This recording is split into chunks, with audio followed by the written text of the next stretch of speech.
So, here we are. Welcome to episode 3 of the Seen and Heard podcast. So we are joined today by Garrett Cimino of the band Paper Cut Memory, and Brian. How do you pronounce your last name? Cabello. Brian Cabello of the band Always Her, and then he owns and runs the wonderful venue, the Boardwalk, here in Orem, Utah. So today we are going to be reviewing the 32 rules for rock and roll bands published by Buddyhead.com in the year 2002. And also there is a massive thunderstorm going on outside, so if you hear thunder, that's why. So Garrett, can you give us some background on Buddyhead and these rules and kind of what was going on in the world at the time? Yeah. So Buddyhead was this, it was a record company, and it was online kind of like music magazine. They did album reviews. They did a best and worst of every year. They did this great gossip column, which became Unhinged and was actually like the source of like several lawsuits, because they would just publish people's phone numbers and tell you to like call them and make fun of them. Okay. And it was just one of the greatest things. And so, for me at that time, like being, 17, 18, 19 years old, and you're just like, these guys get it, right? They're rebellious. They're funny. Cool. Very funny. Yeah. So worked with bands like Dillinger Escape Plan, Shat, Ink and Dagger, Icarus Line. It's really, really good stuff. And it was just this big part of like the social scene at the time was like, to like, oh, did you read what Buddyhead posted last night, or did you see anything like this? And so they came out with this rules for rock, so rules for bands, and rules for audiences of rock. And so you have to think the best I could find from like internet caches is that this was around October of 2002 is when it came out. So you have to think that like, like that 90s emo was kind of phasing out. Hardcore scene was really big, especially in like Southern California. But also like nu metal was taking off. Okay. Got it. And they famously hate nu metal, particularly Limp Bizkit and Fred Durst. Like, I was waiting for that. One of the pranks that they pulled was they broke into Fred Durst's office and stole 3 of his like red Yankee hats, and then took pictures of them wearing them, and then just took them with them when they left the office, and then auctioned them off and gave all the proceeds to a rape survivors charity. Oh, God. One as in like, hey Fred, you screwed up during Woodstock 99, and also if you want to raise a stink about this, you're going to look like a real asshole. Which I thought was just a brilliant move. I'm very interested to read these now. On their part, So, yeah. Also, we should mention that there's nothing safe for work or kids in what we're about to read. There's quite a bit of profanity, but definitely some profanity, and keep in mind 2002 was a different time, so there are some things that you may find offensive by today's standards, which were offensive by 2002 standards. Yes, I went and changed a few words, and there's just like 1 or 2 of them I'm just not going to read at all. But we're also going to talk about kind of like, this one doesn't really apply, but some of them like absolutely still apply. Cool. So do we start with the rules for rock bands or rules for audiences of rock? We're gonna do rules for rock bands. We're gonna do rules for audiences as a separate episode. Okay. But here, rules for rock. Okay, here we go. Okay. Number 1. Don't misspell any words in your band's name. Many bands opt to switch the letter I for the letter Y. This is cool if you're into everyone with 1/8 to 1/6 of a brain, assuming that you're a crappy jock rap metal band. For instance, Limp Bizkit, Straight Up, and Korn are examples of these bands. Any of them good? Check and mate. So one of the reasons I wanted to have Brian here for this is, Garrett and I are, pushing 40, so we wanted to have somebody a little younger to kind of give some context to like how this, like, does this apply to the modern day, or is this just old guys being lame? So thoughts on switching letters in band names, Brian? I've always been confused by it. like cool. It's creative, but I just don't see the point of like the Y to or the I for the Y. Yeah. Like Skater Boy, it's all good. Yeah. Which, by the way, the song she did with Travis Barker was fire. But next, number 2, avoid using food products in your band's name. Chances are you'll misspell it anyways, and also chances are you'll pick some crappy food over a tasty one. I don't know where this one came from. Like, I can't remember any bands at the time that had names of food in the band name. All I can say is that that's actually a rule I have, like, with forming this band. It's, like, nothing food-related, guys. And Utah County had, like, this whole phase for a while where there was just bands with different citrus fruits in their band names. Really? Yeah. And I can't even remember them That must have been during my rock and roll hiatus there. Yeah. Right, number 3, don't wear your band's own shirts. No exceptions or excuses accepted. Don't think but I'm on tour and we haven't been able to wash our clothes. It's the only clean thing I had to wear story is gonna fly. Wear the dirty shirt. You're a rocker, my friend. I've always been a fan of this one, right? Just please don't, set up your promotional material somewhere else. Mm-hmm. You don't need to wear your band's own shirt. Well, and this is one I think that still applies a ton today. Like, I think of, I don't know, I can't think of a scenario where wearing your own band's t-shirt would be like, oh yeah, that's so awesome. Like, no. Yeah. I recently rewatched a video of my high school band that's on YouTube. And we're all wearing our own merch that my girlfriend at the time made for us. And I was watching it and I was just laughing to myself, like, why did we do that? Totally. A girlfriend at the time sounds like the reason why. Yeah. Yeah, that probably had a lot to do with it. All right, number 4, don't play reggae unless you're in Bad Brains. I love this one. Sounds legit. Okay, yeah. Well, just this one's more prevalent now, I think, because you have a lot of these reggae and funk bands. Like, you guys have heard the term trust funk? Yes. Yeah, just wealthy white kids just starting a funk band, and it's come on, my guy. Don't do it.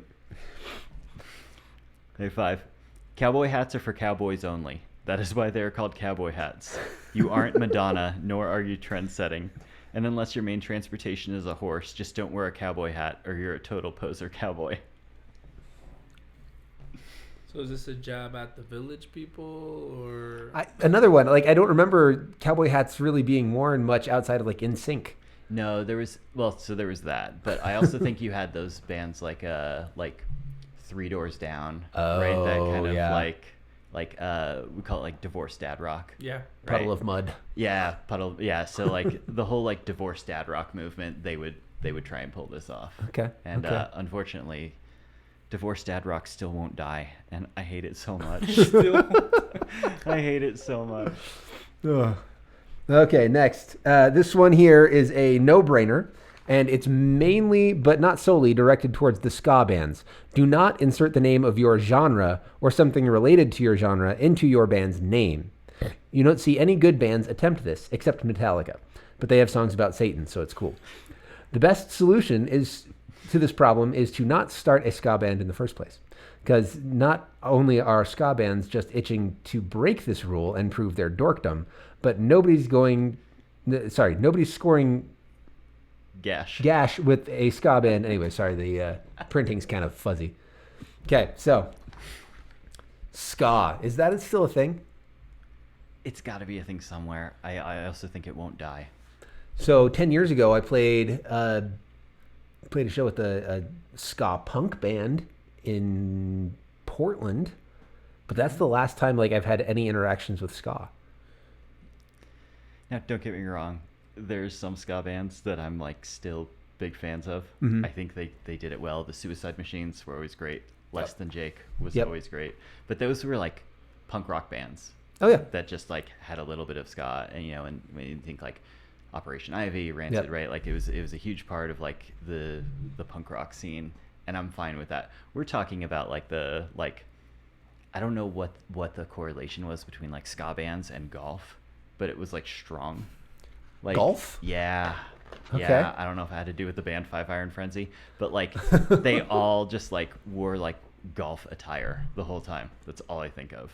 Okay. It's just like ska bands and golf attire. And then when you need a saxophone player, like you get your mom to do it. Yeah. Okay. Makes sense. Brian, you want to take the next one? Yeah. Avoid using the words theory, project, or plan in the title of your band name. Does this apply to Simple Plan? Yes. Oh, all right. Because they did make the Scooby-Doo song, so. Well, and again, these aren't hard, fast rules, but it's like, to me, a lot of these rules, if you break one, it's just a tick against your band, and it's like harder to overcome it. Yeah. Right. I think for this one, it was it got done once and it was fine. Yep. And then it became a problem because then everyone started doing it. Like, you know, if we're talking like Dillinger Escape Plan was one of like the greatest hardcore metal bands that's ever been around. And then it's like, okay, but like how many bands need plan in their name? And how many bands need theory in their name? Mm-hmm. And this might be a good time to bring up one of my nicknames, which is the Nate Baldwin Experience. Mm-hmm. So, well, it's not in that rule. So yeah, you're yeah, doing that's okay. true. Hey, was That's this a Huffy.com reference? Is he the one who did it, or did you come up with it? No, I thought it was you. No. Oh. No, I think it was Hoffy. Because he's also the one who used to reference me as the Garrett Cimino Blues Explosion. Okay. Which is funny because there's nothing bluesy about me. Well, and I have a couple songs in my iTunes under the Garrett Cimino Blues The Garrett Explosion. Cimino Blues Explosion. Yeah, I think it was Chris Hoffman, dude. Shout out Chris Hoffman in Adelaide, Australia. Seriously. All right. Okay. Next. Don't play funk. Don't even joke about playing funk. Yeah. Right. Pretty self-explanatory. And I've seen like full bands that have horns that play some good music, but I wouldn't call it funk. Mm-hmm. And they would call themselves funk. And I was like, I don't know if that's the right term. But another local, Mimi Knowles, if you've ever heard of him. Fantastic band. He does, he has a party band now and plays at like corporate parties. And anyway. Number 9. MC Hammer pants aren't cool anymore. Don't wear them. Yeah, Fred, we're talking to you. This is just straight up. This is just a dig at Fred Durst. Just to call out. All right, another one that seems like it's a little dated. Yeah. Visors on band members, or anyone for that matter, earn you a bitch slap. If you have your visor sideways, upside down, or both, your penalty increases to additional groin area pummeling. And this one I think is definitely, this is your new metal, right? Yeah. This is your new metal, and this is your boy bands.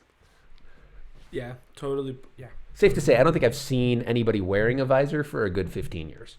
Yeah. So. A lot of these I feel like I have to add to my own band's like list of rules that I have. It's not even an actual list of rules, but it's more like we're never gonna do that. Yeah. So we're never wearing visors. We will be posting these rules on the YouTube here. Like it might be heavily redacted, so we don't get like banned. Right, but right. we'll have these available Cool. for everyone. For shows, props are generally a bad idea. They usually stimulate the audience's what the hell sensors. If you do decide to use one, make sure it's small and you don't spend most of your time playing with it. Unless, of course, you are the Beastie Boys. It's 1986. You're opening for Madonna, and you have a giant 2-story penis on stage. Okay. So I gotta talk about this one a little bit. There was a band at the Boardwalk Battle of the Bands where I was judging, and they won their night, and they went on to the finals. And they come to the judges after. Okay, so let me back up. They had people come out of backstage dressed as King Kong and Godzilla. And they had like a straight up wrestling match in the pit while they were playing. And it was like, what? And the music was good enough. I'm like, you don't need that. Like, you guys have some decent songs here. And they came to the judges afterwards and they're asking for feedback. I'm like, ditch the gimmicky stuff, guys. Like, the songs stand on their own. Just perform them well. And they didn't win the final night. Surprise, surprise. Yeah. So, anyway. Yeah, because then on finals night, they brought out Godzilla and King Kong again. They did it again. And everyone that was there for the other bands was so scared of what was going on. Well, not scared, but just like confused and like, why are you guys doing this? I don't get it. That's hilarious. So Yeah. I remember too, I originally loved the idea, but then, yeah, it's kind of tacky. well, it went on way too long. Like Yeah. if they had come out for like 30 seconds and they were gone. Mhm. Anyway, next one. If your band has a cozy fan base of say 5, skip out on the huge rock star banner. It is key to grasp the idea that people don't operate on the if they have a banner they have to be good mentality. All right, so I got a story about this one. Okay. Okay, so Nate knows this, but I got a younger brother named Brett, and he's an ultimate weirdo, right? He's like 6'5", he's huge, and he was in a hardcore band with us growing up, and it was called I Wish You Were Dead. And it was amazing, Okay. right? And they were actually really good. Yeah. They were really, really good, but they were also just total weirdos. And so we used to play like cross-genre shows with them all the time. Probably like the most insane I wouldn't shows. even say like even cross genre. Like we were close enough genre-wise to them where it fit. So we were kind of like a pop punk band with like a very Nintendo sounding keyboard before bands had Nintendo sounding Cool. keyboards, Okay. right? But we also had like the screaming thing. We did. I tell people like we were Taking Back Sunday before Taking Back Sunday came out. Yeah, also just not even close to as popular because we had like 9 Oh, yeah. people who liked us. But yeah, Hey, So- we sold out. We sold out a pool house. we once. sold out the pool house. So Brett's playing in this band called Wish You Were Dead, and you have to know this thing about him. He has terrible stage fright. He played every show wearing Ugg boots, very short running shorts, and a Dare t-shirt. Okay, and his back to the crowd the entire time because he couldn't look at them. Well, one night Brett is just driving around causing chaos as he normally does, and he goes by McDonald's and they have this big banner outside. The McRib is back. So he steals it, The band. Oh gosh. and that became the banner behind the stage on every Wish You Were Dead show. Was Wish You Were Dead is playing, and then just the McRib is back. Okay, I would have gone to every show. That's iconic. They were awesome. Yeah. McDonald's, please bring back the McRib. All right. Next. This one is one I've seen broken a lot Yeah. in the last year. And I think there's degrees to this that we can talk about here. Yes. Okay, so never have all members wear the same shirt. This is a ridiculous concept and should not be explained. Yeah. What would you say are like the different? Okay.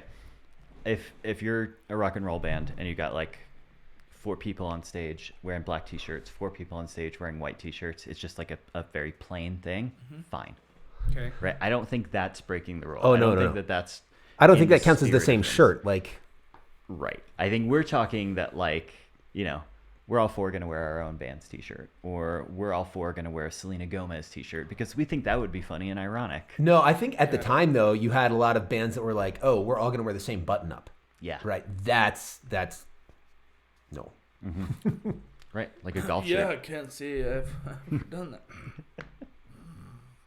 Uh-oh. Did we just call out Brian? No. Yeah, my band. If you actually, when Always Her, when we changed our band name from what used to be Last Chance, we held a funeral show. So we all showed up in white collared shirts, white button ups with ties. That's a great idea. That's okay. Yeah. Oh, yeah. All right. That's totally We're not okay. violators of the rule. We're good. No. Yeah, that's- Also, I think if you're playing like a themed night, this rule goes out the window. Okay.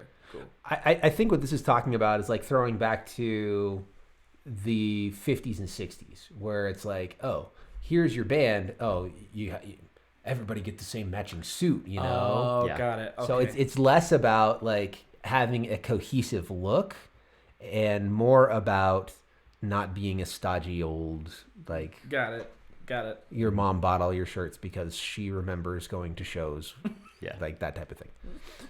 But now we're at the ages of the parents. So next rule. I'll read this next Yeah, one. this 'cause, is a great one. This is a good one. It says, if you're playing your hometown, don't say, "What's up, town?"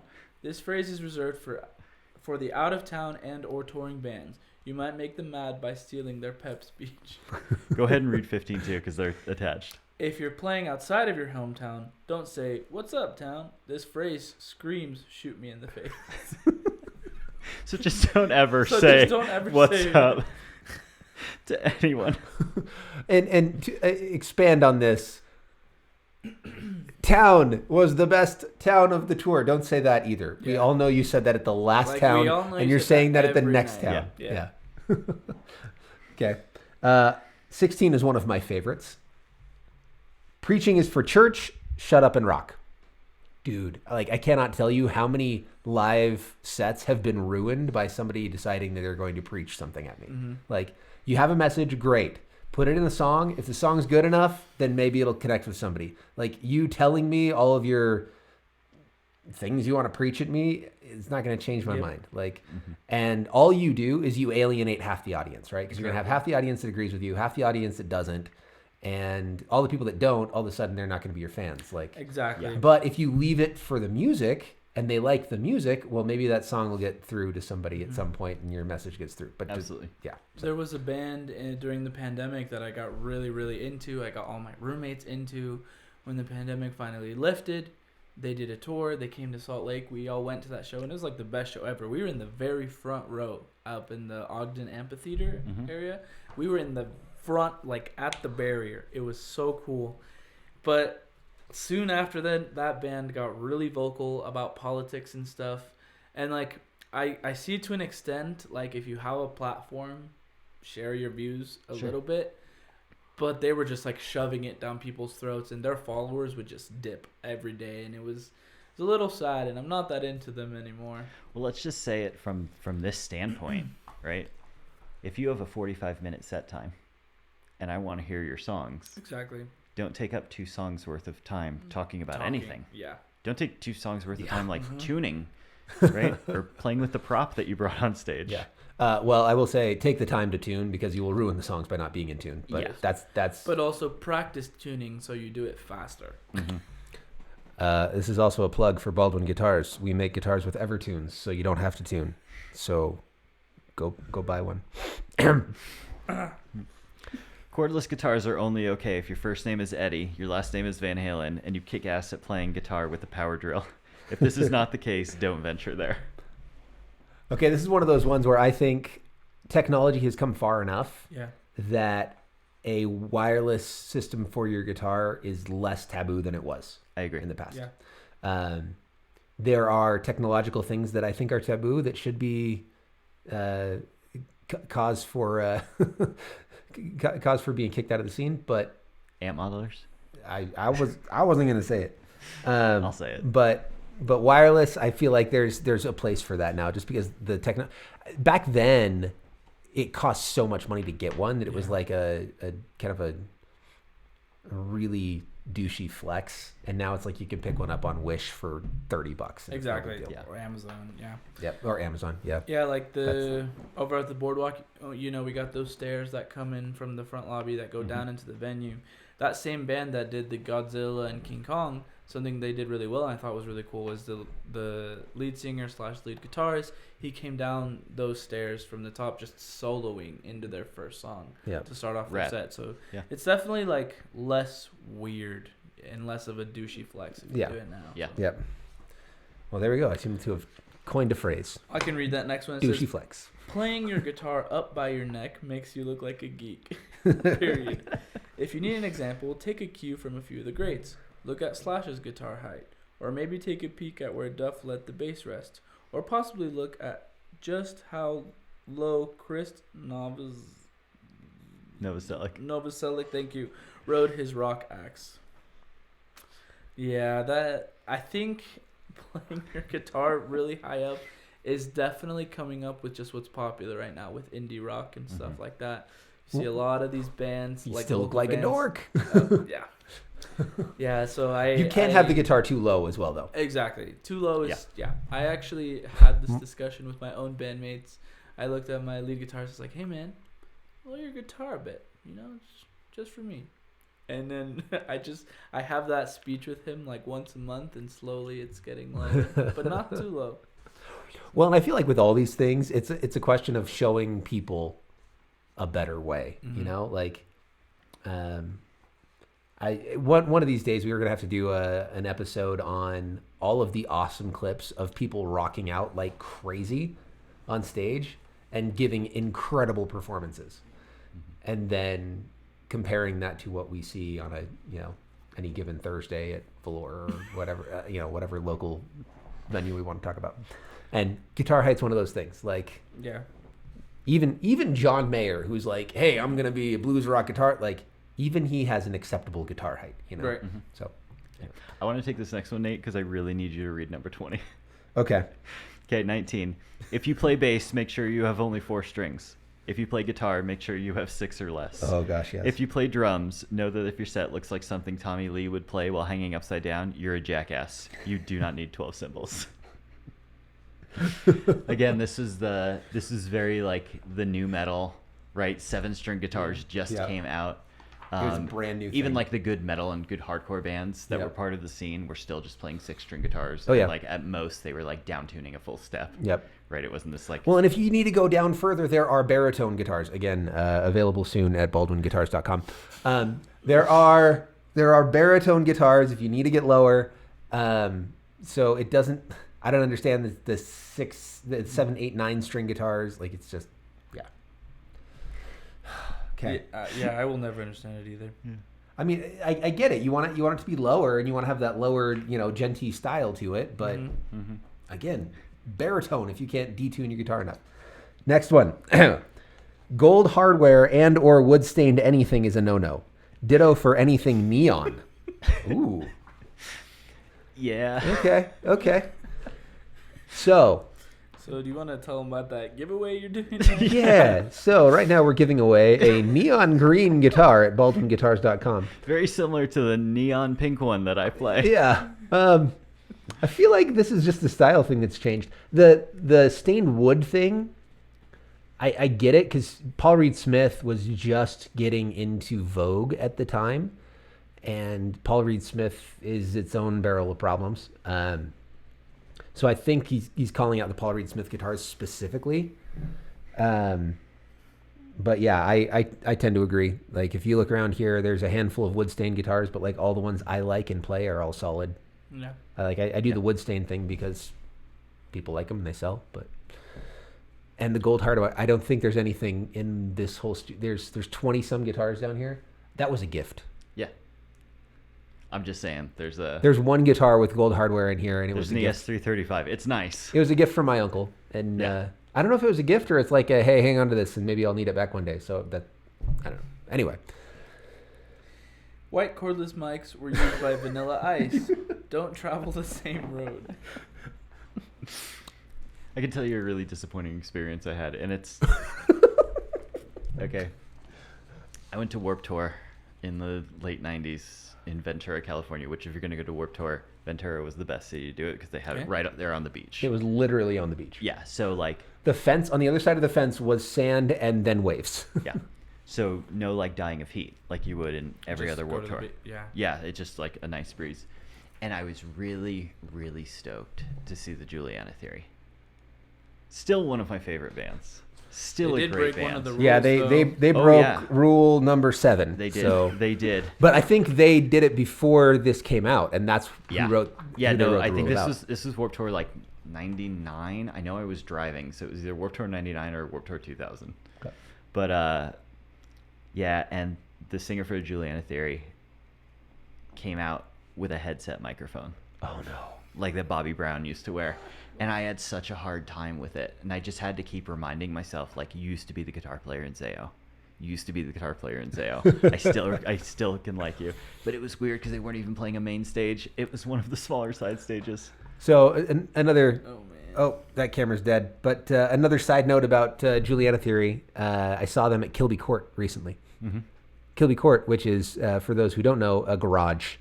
So, hey, and he's a really cool guy. I chatted with him for a while at the merch booth. So Cool. that is part of the rules for audiences that we'll get into next time. Who wants to take the next one? I got this can- one. Oh, okay, just kidding. Yeah. Unless you're an immortal rock god, spitting or throwing water in the crowd instantaneously eliminates any chance you had at getting laid that night. It may ensure you getting your ass kicked, though. Fair. It's funny because I just went and saw one of my favorite bands right now. I mean, since like high school, 21 Pilots recently. They played on at the Delta Center on August 18th. And at the end, there's this point of the night where the lead singer and the drummer, because there's just two people in the band, they stand out on top of the crowd, like standing, like people are holding their feet up while they stand. And then there's a bass drum, and people hold up the bass drum, and then they just hit the bass drum at the end of their. I would have song gotten of a the night. shoe as a souvenir personally, but that's It's- just me. Honestly, their fans are pretty good about it because yeah. he's actually gone on a rant about it before. But at the end of the night, on that bass drum, he pours a bottle of water on the bass drum.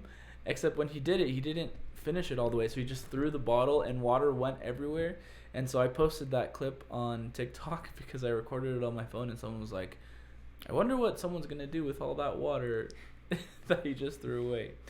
Anyways, that was that. I don't know. I feel like in some of those big shows, like where you're packed up at the front and everybody's sweating, like it's welcome. So It's like cool. like Yeah. it says, unless you're a rock god, like if there's a huge crowd of people who are sweating in front of you, then If you're doing go this ahead. to 54 people, like, Yeah. you're just a dick. Yeah, if there's 7 people in the There's like crowd, 7 people. yeah, like okay.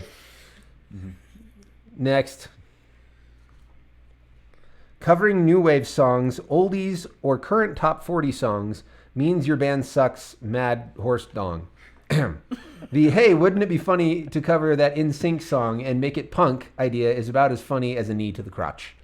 This got out of hand for a while. Yeah, in the it really early did. 2000s. Well, and was, it was they had like pop goes punk or punk goes pop and all that Yeah, stuff, and like yeah. there's some of it that was good, but the large majority of it was awful. And honestly, it's starting to happen again with just TikTok musicians oversaturating the music industry right now. A lot of smaller bands that are trying to break through on the TikTok platform will cover the songs that are getting popular on TikTok, and it's insufferable. it's just like this almost sounds cool, but like you guys have a decent sound, write your own songs. Exactly. You could get great. And I know that the goal is, oh, we did a cool cover of this song, so people will watch it and then browse through other music. People are just not like that. No. Like, yeah, it's rough because I'm personally not like that. If I find one song by a band that I've never heard of, I'm like, whoa, I love this song, and it takes me a while to branch out to their other stuff. Yeah. That's just how I listen, and I think a lot of us these days, that's how we tend to listen to music. Again, with just the oversaturation from TikTok and just also it ruining everyone's attention span. Yeah. You want to take this next one, Brian? Yeah. 24. If all guilty. If all of your songs are about how much you miss your girlfriend, do us all a favor and instead of touring, stay home, geek. Yeah, my band's not called Always Her for whatever reason. Mm-hmm.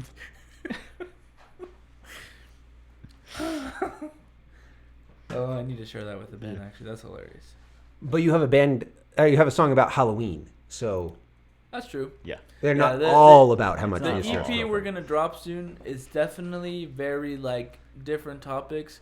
The album that we're working on is definitely like all about various stages of a relationship. Yeah. But I can say it's not just about one girl. It's kind of like all of us. Yeah. All right. Cool. Kick out the fat guy. The next one says, "Kick out the fat guy. He's the reason you are never gonna be big." And I'll jump onto that. Number 26. If you're fat, kick yourself out. You're blowing it for the rest of the band. Oh, Well, time to kick myself out. I know who they were. I knew exactly who they were talking about at this point. Who's that? Wait, I think. I'm just guessing. But I think this is a dig at Newfound Glory. Oh. I think this is a Newfound Glory dig. I don't have anything to back that up, but yeah, this one just sucks because like this is one of those that just like it didn't really age well, but it's also just like not true. Like there's whole bands of fat guys, Yeah. and Yeah, that's it true. works. Mhm. Like it absolutely works. Sorry, technical difficulties. Let's go. Let me jump in on 26. If you're a metal band, make sure that you're a metal band before you say that you're a metal band. Ooh, yes. A pretty foolproof test is to ask yourself if you think Rob Halford would have been into your band back in the days when Judas Priest was the shit. Well, this is especially applicable around here where metal is one of the 3 genres that's recognized in the state of Utah. So, number 27. If you have a DJ, make sure that he has at least make sure he at least has 2 turntables. We actually recommend no DJ, but if you got to go there. And 28. We take that back. No DJs. This DJs and band shit has to stop now. I don't think I've ever seen that, but as I'm saying that out loud, I watched a video of the band. Is it Wheatus that sings Teenage Dirtbag? Yeah. Yep. Yeah, I watched a live video of that, and they just had a random DJ there. And I'm like, what are you doing? Oh, no, it was a problem. It was a problem for a while. Like, it was, I would This say is probably. the new metal thing. Yeah, It was like the early 98 to 2000s new metal. Yeah. 2005-ish. Like, that whole 7-year span was like, it was bad. Man, is it metal to say that I want to break a lot of these rules on purpose?